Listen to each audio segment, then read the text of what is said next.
What it do, Terp Nation, what it do? I'm back again with another motherfucking preview, week motherfucking 8. The Terps are on the road against Minnesota team that's absolutely fucking hot. This Minnesota team beat a Purdue team 2 weeks ago, a Purdue team that just went last weekend and knocked off a top 5, number 2 ranked team in the country in Iowa. So this Minnesota team is as confident, as hot as any team in the Big Ten right now. Week 1, they came out and they put up a fight against Ohio State on the road. Again, they were very competitive until their running back Mo, what is his name? I forget his name. Mo Abraham got hurt, and ever since that injury, many people thought this team would sink and will not rise again. But they are 4-2 in the year. They are second in the Big Ten West in their division, and they are looking as good as any team in that division in their division right now. They've won 3 in a row. They won 2 in a row, actually, 2 in a row, including, again, they beat a Purdue team that was ranked number 25 2 weeks ago. Last week, they beat a Nebraska team that's been playing very good ball all year. That Nebraska team has been improving slowly, especially on defense.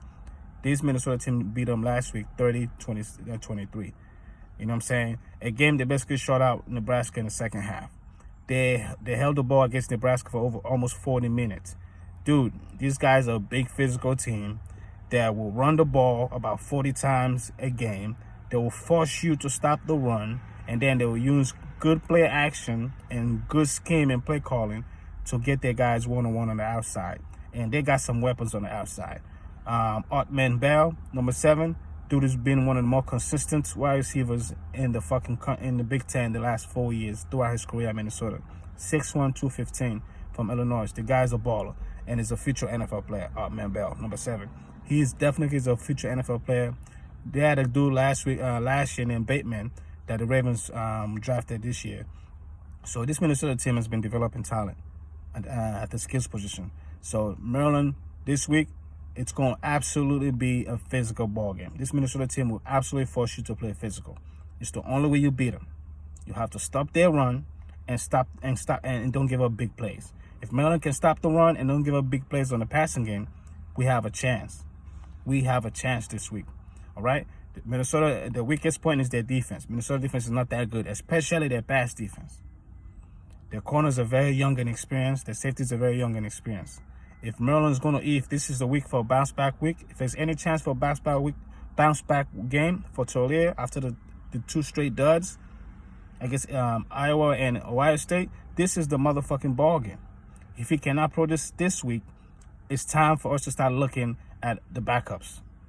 It's time for the coaching staff to look at Rich Udinsky if Taulier struggled again this week. This is a massive game for Taulier. He has to come out and play well this week, all right? This Minnesota ball club is not good in pass defense. We have to move the ball this week, all right? Now, our defense, we've been struggling the last 2 weeks tackling and run fits. If we do struggle with those 2 things this week, we're going to lose this ball game, and we're going to be on the field a lot. We have to get off the field on 3rd down. We have to stop their running game. Even if you don't stop them, don't give up second and shorts. If you can get this team to 3rd and longs, we have a chance. All right? Probably their best player on their team right now without Mo Abraham is their quarterback, Tyler Morgan. The guy is a good player. Some people even thought he was going to be an NFL player. But he's been struggling, especially this year. He's been struggling. But he's been playing good lately. The last 3 ball games, the guy's been lights out. So again, this Maryland team will be tested. There's no more easy games for this team. They have to start winning these ball games, guys. We have to start winning these ball games. This week we go on the road. We are 4-2. They are 4-2. But they've been playing way better than we are. They're coming off 2 straight big-time wins. We're coming off 2 straight embarrassment. If there's any week for this Maryland football team to gel, to grow together, and show fight, it's this week. This is almost a motherfucking must win. We cannot lose this ball game against Minnesota and expect to compete the rest of our schedule. Because I think we got Penn State coming up in like a few weeks. Must win, guys. All right. We'll take care of this business, then worry about the rest of the schedule. I had us winning 7 ball games coming into the year. I still believe it, but man, it will be a lot rough, a lot harder going forward if we lose this ball game. So it's almost a must win, and I think we can get it. All right, guys. So again, the keys to this week: stop the run, get them on 3rd and longs. Don't give up big pass plays on the play action game, all right? Don't get beat deep, all right?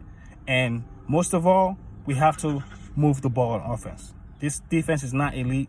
They don't have the athletes Ohio State or Iowa or the schemes Iowa got. We have to move the ball this week. Okay? So protect Solier. He needs to make the necessary throws. He needs to stay away from the mistakes and stand receivers down.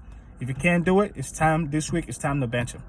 Because if he cannot move the ball against Minnesota, he ain't going to be able to move the ball against the teams we have coming up. So again, if Tualia Tagovailoa struggled this week, more than any week, he needs to be benched this motherfucking week. Reese Udisky can give us much better going forward. All right?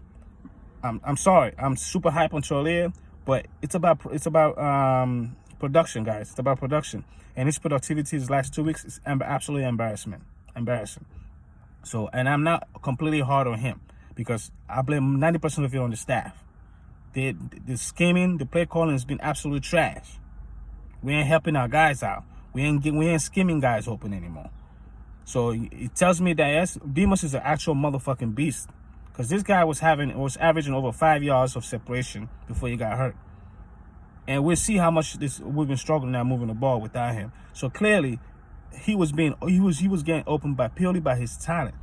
We cannot scheme guys open. We have enough talent on the receiving group, but I'm not seeing it. We need to scheme guys open, guys. All right.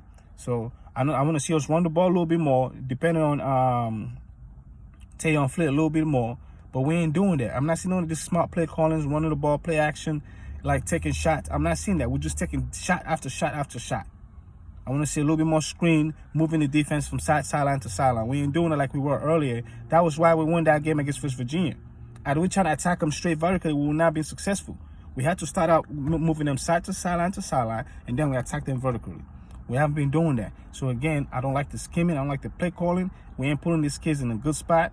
We cannot let this Minnesota team run the ball on us. And when they throw it, we cannot let Chris Upman-Bell beat us, number 7. And number 22, Mike Tucker, he's also a pretty damn good player too, number 22. All right, so again, they have studs, guys. They have studs. And that number 22 kid, they basically use him as a running back and as a receiver. They throw him a lot of passes coming out of the backfield. So this Maryland team that's been struggling in those kind of plays, passes thrown to running backs and dudes coming out of the backfield, we've been struggling with that all season long because our linebackers are young. Failure to recognize players, failure to pick up guys coming out of the backfield has killed us all fucking season. So again, first thing we have to do, stop the run, because Minnesota basically been pounding teams on the ground. They will run the ball 40 times. Even if you stop them all game long, Minnesota will run the ball 40 fucking times. Because their line, they got the biggest offensive line probably in the fucking country. Their O-line average like 6'5", 340. Those guys are fucking massive. They have the biggest kid playing college football right now. A 6'8", almost 400-pound left tackle. Motherfucking monster. So their O-line is monster. And with our inexperienced D-line, it's not a good matchup. This week, we have to load the box to stop the run. Because this Minnesota team is going to try to run the ball on us 50 times. Even last year when we came back and beat them, they pounded the rock. Mo Abraham ran for almost 300 yards. We only win that ball game because we decided to load the box and force them to pass. Same thing this week. We have to load the box against this team on the road, force them to pass. Make Tyler Morgan throw for 300 yards. If we can do that, we have a chance. But if we let Tyler Morgan barely throw for less than 20 passes, we ain't winning this ball game, guys. We don't have the physicality. We don't have the physicality and the toughness needed right now as a team to go on the road and win this kind of ball games. So again, here is to us staying healthy. Here is to us stopping the run. Here is to us getting them to third and longs. Here is to us keeping Chris Upman-Bell from beating us. And here is to us stopping their play action passing game. We do those, we take care of the ball, protect our quarterback, we get out of there with the win. Go motherfucking Terps.